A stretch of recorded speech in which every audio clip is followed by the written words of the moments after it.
it's Kristen. I'm here tonight in my kitchen showing you one of my favorite recipes to prepare and eat with my family. Coming from a large Italian family, and that is Luca. He'll be chiming in when he feels the need to, which will be often. Yes.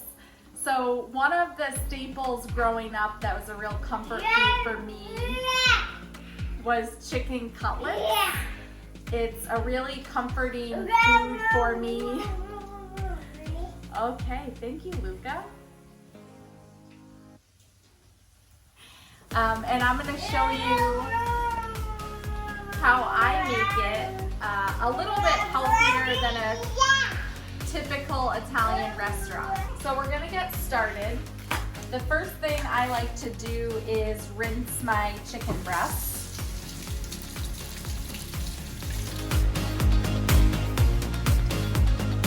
I usually like to buy thin cut chicken breasts. It's a lot easier to prepare, especially with what's going on right now. You just kind of take what you can get at the store. So these are normal sized chicken breasts that I'm going to slice lengthwise so that they're thinner, just like that. And then something I always recommend to tenderize your meat is to use a meat tenderizer, and to make it so raw chicken doesn't get all over your kitchen or your house, I like to place it in a bag like this or between two pieces of cling wrap and tenderize it.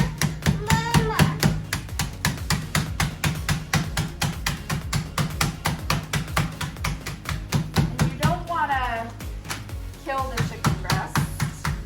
You just want to firmly pound it out on each side.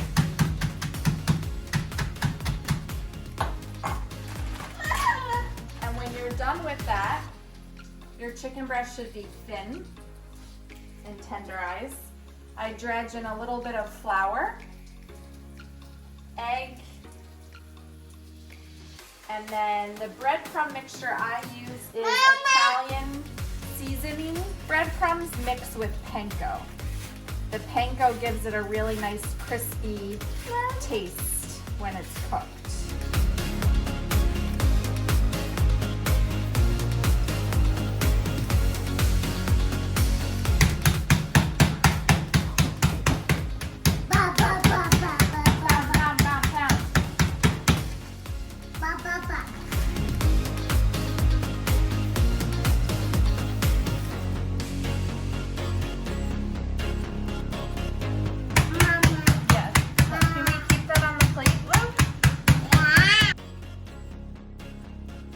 Chicken is breaded. Your hand should look like this. This is a messy job, but it's going to be delicious and well worth it.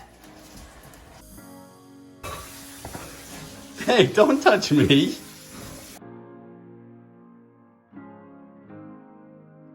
So now that we have the kitchen cleaned up a little bit from cooking with the toddler, I'm going to show you how we actually cook the chicken cutlets. I'm going to cook them tonight on the stove in a little bit of avocado oil.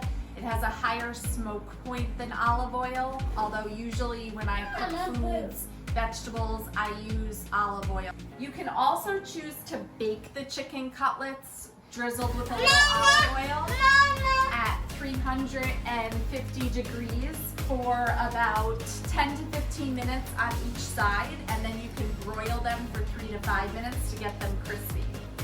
When you hear a sizzle, that's when you know your oil is hot enough. And if you notice the amount of oil in the pan, it's about a quarter of a way up on the chicken breast.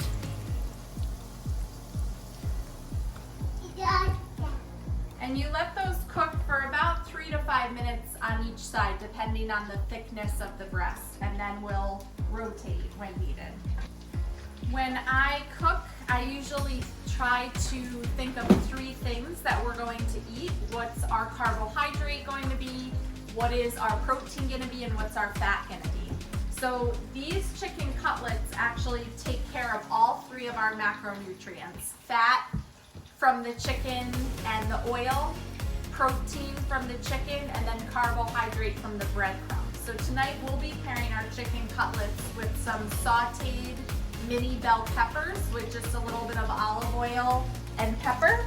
And then I'm also going to be preparing a green salad to go with it.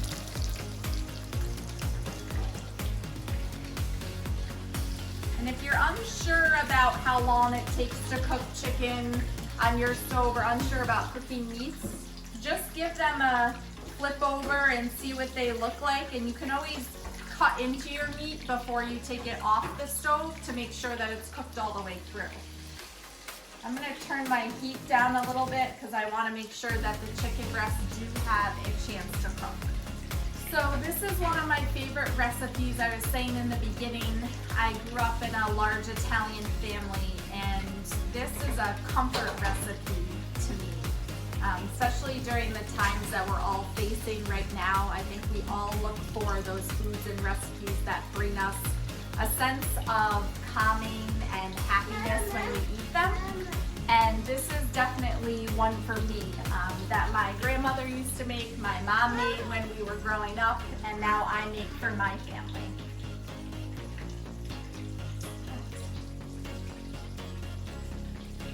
What do you think, Dolce?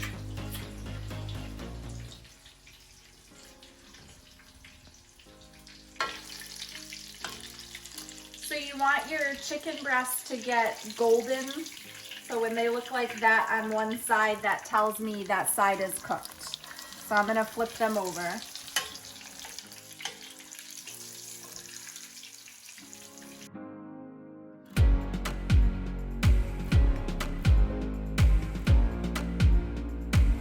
For our salad dressing, I always make my own. I think they taste better than store-bought ones, and they just overall make me feel better. I'm using extra virgin olive oil and apple cider vinegar and a little bit of salt and pepper. So I sprinkled salt and pepper on the salad, and you can also pre-mix this ahead of time. I drizzle a little bit of olive oil.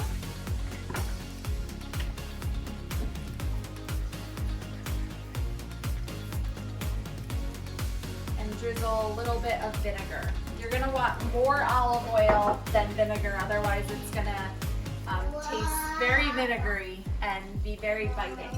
And then you just give it a good mix.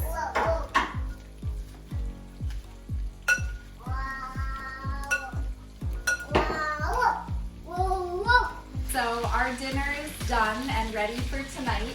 This is about 4 ounces of a breaded chicken cutlet, a green mixed salad with olive oil and vinegar and some cucumbers, and then sauteed mini bell peppers with olive oil and a little cracked pepper.